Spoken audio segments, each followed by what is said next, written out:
talked already, but I'm Ben Penner, and I am I wear a number of hats. I'm a farmer, live in St. Peter. I am working with Dan Kaufman, who fucking bales over there on his Kernza and some other things. What I do is I farm not that many acres between sort of LeSueur County, Scott County, and where I live. And I'm trying to sort of do a direct-to-customer kind of flower. I know Jason's a customer of mine, and trying to essentially, add the value to the crop by milling it and distributing it, doing it that way, and essentially bringing kind of flavor back to wheat flour. So, long story short, I am working with Brad Gordon, with Great River Greening, and we're organizing farmers especially to work with Forever Green initiative crops from the University of Minnesota, which are perennial crops that are being developed. Carmen Fernholz is really probably the most, how do you describe Carmen? He's a proactive. He's one of the original sort of organic farmers and started an organization called O Farm, sort of a marketing cooperative for organic crops, and is an experienced grower of Kernza, which means he's been growing it since I think 2011 or something like that. And so just he offered to come out and do sort of a pre-harvest check, and so then I thought, well, let's just let's invite a bunch of other people out and see who might be interested in participating. So I don't know, Brad, do you want to introduce yourself a little bit? Yeah, so Brad Gordon, I'm with Great River Greening. We work with Ben here in the watershed in the area. Great River Greening's been working in 7 Mile Creek here in Nicollet County for a while, doing watershed work, just trying to help with conservation practices across the watershed. But yeah, here we partner with Nick Jordan from the University of Minnesota, trying to work on a third crop in the rotation, trying to create a market and everything, not just focusing on the conservation practice side of it. We also are looking at the economic and crop side and everything. So looking at stuff that's beneficial, not just for soil and water, but also for the sustainability of the farm. Worked at the University of Minnesota with a group called the Forever Green Initiative, developing new perennial and winter annual crops for the upper Midwest. I work as a supply chain development specialist, so those crops have all been they're still in a basic research phase for the last 10-15 years. Kernza is really the first one that is being launched out of that portfolio. So my job is to focus on variety releases, scaling seed supply, siting of new production acres, and developing the supply chains that will bring it to market. And so I've been working with Ben and a lot of other growers on the first variety of Kernza was released in 2019, called MN Clearwater. You maybe heard from Ben or seen elsewhere. Kernza is pretty interesting because it's the world's first perennial grain crop, so we can talk a whole lot more about it, but it's still in very early stage. Think about the first variety of any crop ever released, like first soybean, right? We got a long way to go, but we've been in this basic research phase, and now we're able to launch out into an early commercial phase, and the field you're going to see is part of that. Thanks for putting this together, Ben, and I also feed my family Ben Penner flour. Thank you very much. Yeah, that's appreciate it. Yeah. Dan planted, he gave me some notes too. He planted this last fall. Planted it on the 7th of September. 13 pounds per acre. He put 2 tons of chicken manure on it in October. So organic field? What's that? It's not. It's transitional, I believe. Okay. Yeah. But it's a pretty nice stand overall. You walk out in it.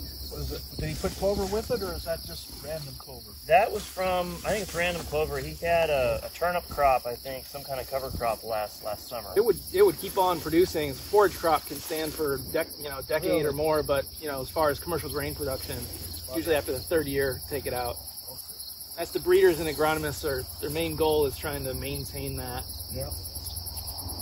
grain yield over time. So trying to figure out, do they cultivate between rows? Do they, how do they manage for that? So 2 years ago, they were talking about how it takes more than 2 years to get a good grain crop. Is that true? Or like the first year, what's the yield going to be? I don't know what the field. I mean, it looks good. I mean, it looks pretty good, all things considered. Yeah. No, you can definitely, I think a lot of times what happened is like planting time was late, People didn't have best management practices, so they didn't get a good yield the first year. And then they said, oh, well, you know, Kernza doesn't produce in the first year. It's like, Yeah. I There were a mean, lot of rumors kind of Carmen passing can around. tell you about his experience, but he got a great yield the first year Yeah. from his 2019 Gordon production. also, Okay.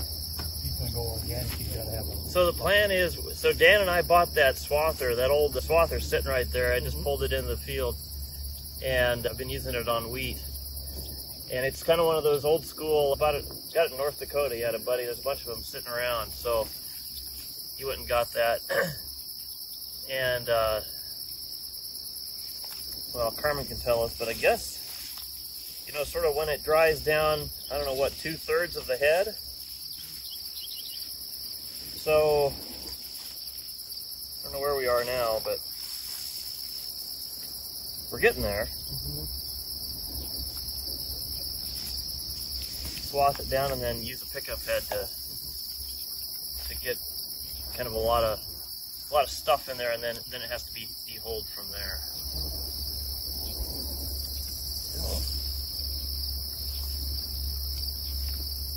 Have you seen a Kernza field before? No, well, I've seen this one. Seen this Yeah. one? Okay. Is ergot much of a problem?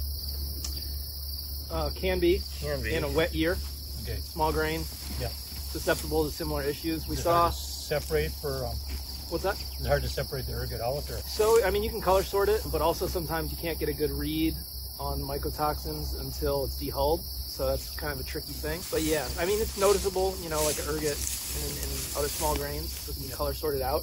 But also we saw that it doesn't necessarily have the same discoloration a lot of other small grains, which, you know, is something to, you know, that we got to deal with.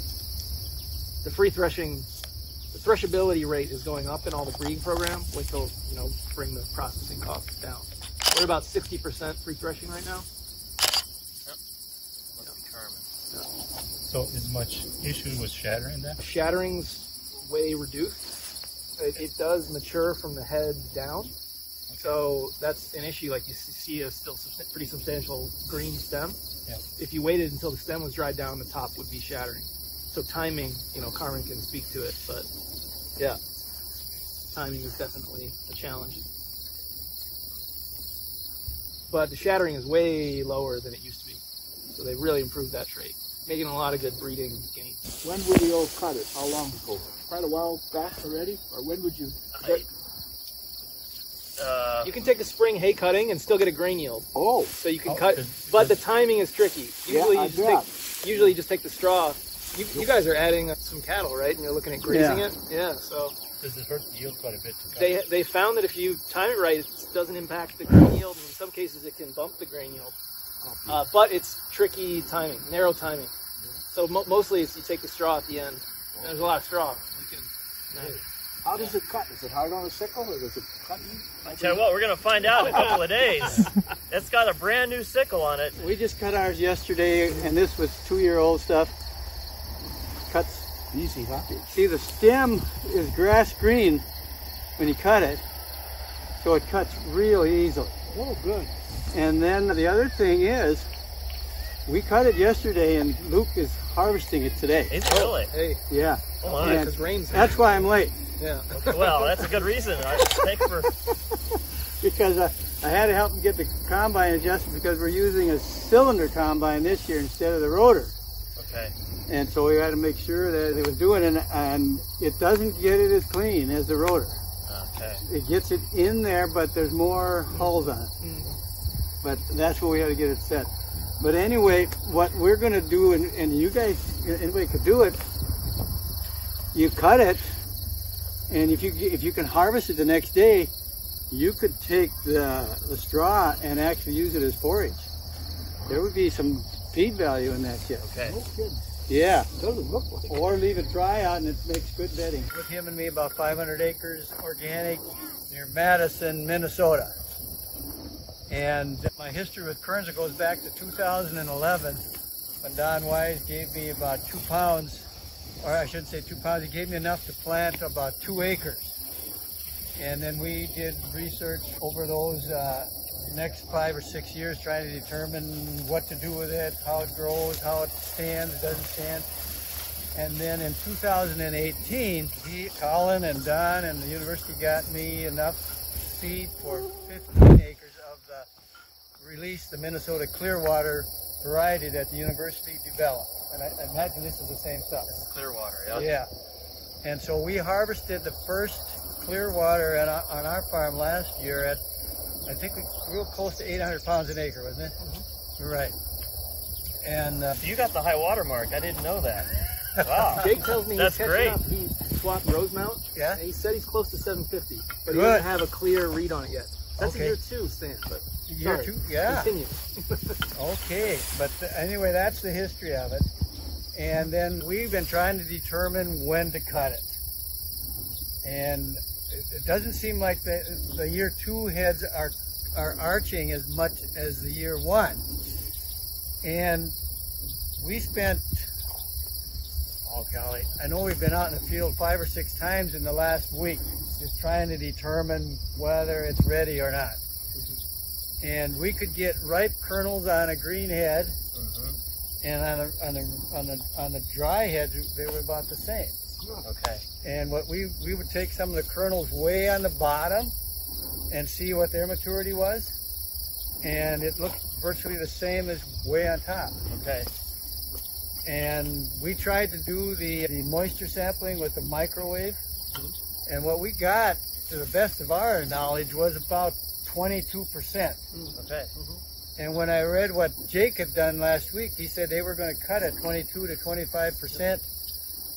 Based on that, and based on the experience that we had yesterday and today, cutting and now harvesting today, I think it's a goal. The one thing we're finding with the cylinder combine rather than the rotor combine is that we are seeing a few more unthreshed parts of the seed heads.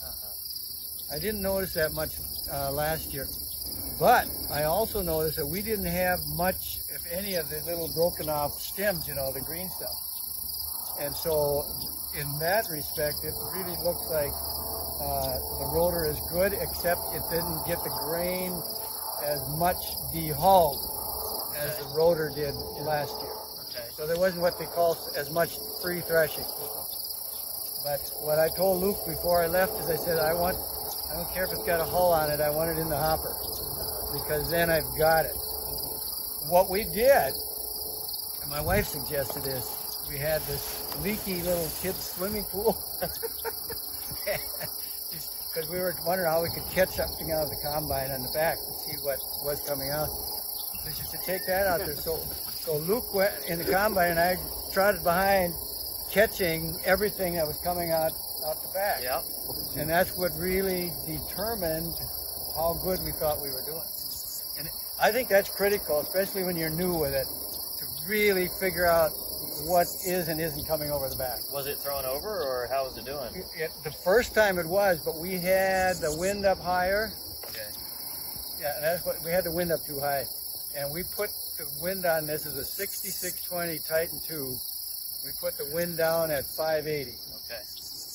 And that seemed to do it. It seemed to take the straw out. What we did before we went out there, the bottom sieve, after corn, some corn, broken off corn cobs get caught in that bottom sieve, so you can't tighten it way down. So we had to take the sieves out and clean all that out, and then we could really clamp that bottom sieve down tight. Okay. And the top sieve almost wide open.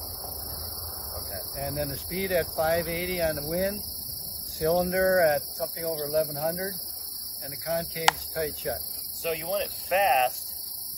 Does that break it off a lot at the cylinder, or would that get you what you want? I want it fast for the reason, and my dad always told me this because he grew up with threshing machines, and he says you want that cylinder running as fast as you can so you get as many impacts on that grain as you can for the short period of time that it's going through. Yeah. And then the other thing he said, and we worked on this too, is you want threshing grain on grain. Not grain on metal, but grain on grain. And that's a critical thing for keeping that cylinder tight. Yeah. And what I told Luke to do, and I think it helped, is I told him to run it just to move along just a little bit faster to get a little more material into that threshing mechanism. And hopefully that would thresh even more of those broken heads off. How much does a bushel weigh? Does it have a test weight like oats or? Well, we don't really know yet. Okay. It depends on how much free threshing comes in, right? Because you got a lot of hulls in there. It's going to weigh a lot less. Yeah. So people have said anywhere from 20 to 30 pounds. Right, and I think that's to be determined, the whole test weight thing. Okay. Right. Still in a It's pound so per new. acre.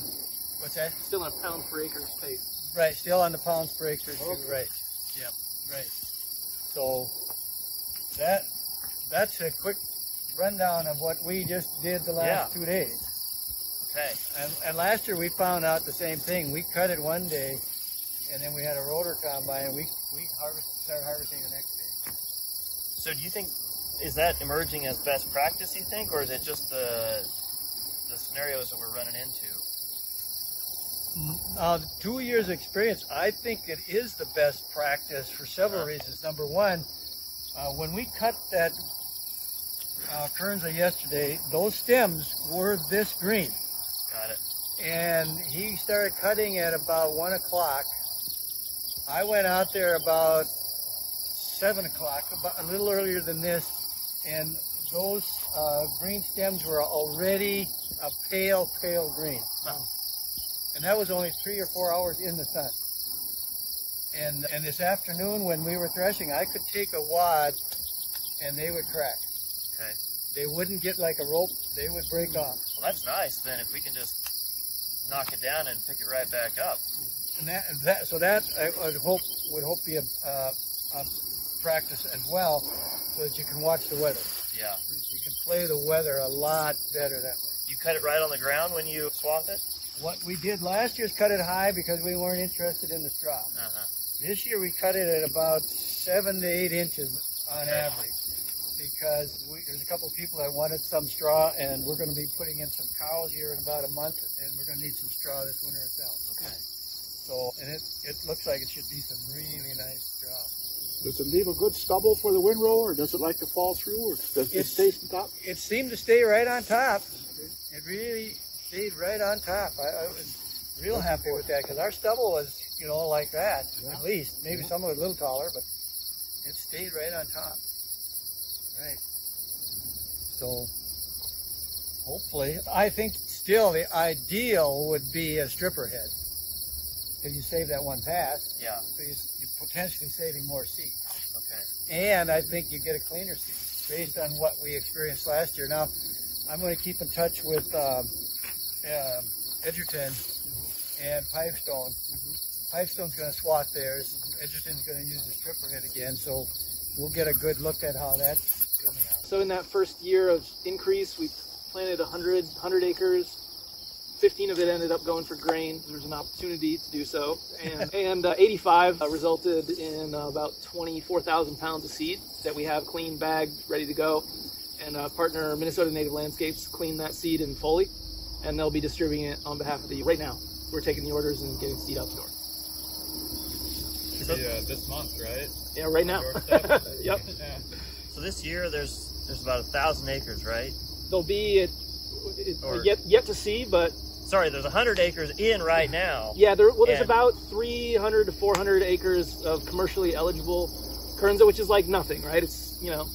and we're going to increase that to anywhere from 1,000 to 1,500, which in the grand scheme of grain is not a lot, but that's like a threefold increase, and then we could do that doubling or tripling probably for a couple of years. We don't want to shoot the moon on production, as we've talked a lot about, but we could.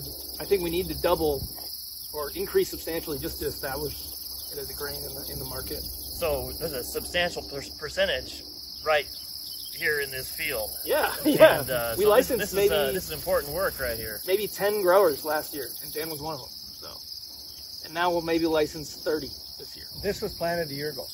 On the 7th of September, 13 pounds an acre. Why? Pat, did you plant it? Okay.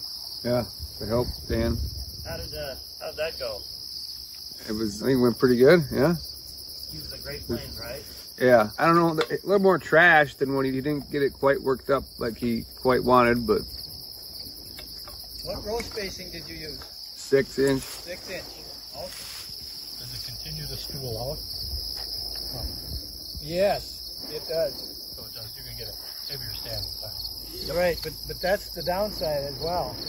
What happens is it starts stooling so much and what starts sodding in. So you get a lot of growth, but decrease in seed heads. I usually say it peaks in the second year, and third year is pretty good yet, but after that it seems to drastically go. But the thing that really got my attention with our conference call a couple of weeks ago with Lee DeHaan is that they're finding in Kansas, after the fourth year, it seems to pick up again and yield. So back to the drawing board. Yeah. How do you terminate it when you're done? What do you kill it off with herbicide, plow it, or leave it, or how do you when you're done with it? Depending on your system. Yeah. Now, for me, it would have to be a tillage system. Yeah.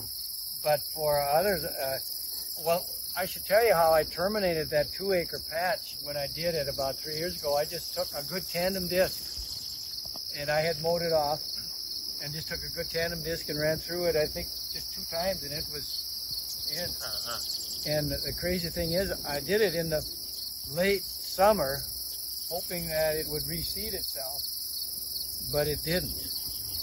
And in fact, then the weeds just came like gangbusters the following year. Because it was a plot, I was just leaving it do what it would do. But that tandem disc did a great job on terminating it. I've come to figure that grow Kernza on any field where you would want to get a good yield of wheat. I mean, you can run it on marginal land, but I don't think you should skimp on just thinking it's going to put it on your marginal land. No. Use it as a regular productive crop on some of your best acres. That's what we've done, and I really, really think that's the approach. Well, if you're getting 800 pounds an acre, Right. that sounds good. Right. Yeah, we've got a little price discovery work to do yet. Yeah, I think so. But We're working on that. Yeah. that's right. Were you able to sell your crop last year? Yes, I sold mine last year. In fact, HFI bought everything. Okay. And then Colin and them wanted some at the university because they were going to send some out for market development. And what did they say we come up with, $3 a pound? Well, no. Yeah, I mean, your situation was that kind of 2-tiered thing. But Oh yeah, that's right. yeah.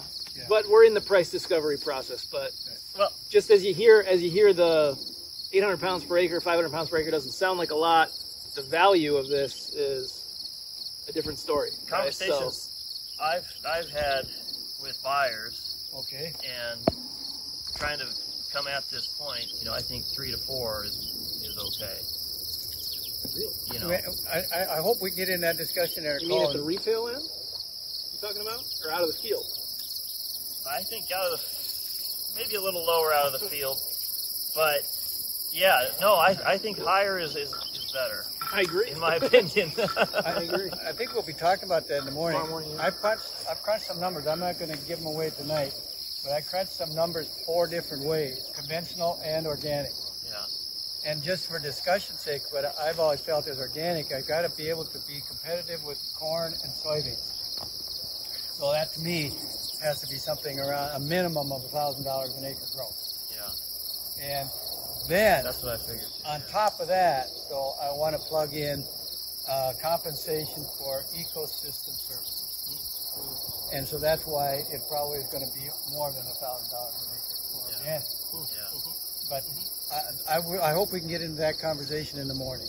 Yeah. And I'll share some of those numbers with you. Well, so I don't know what other questions there might be, but where are we with this crop? I'll give you just a farmer's opinion. Yeah. I think, I used to say when we got started that we were 10 years away from really getting it.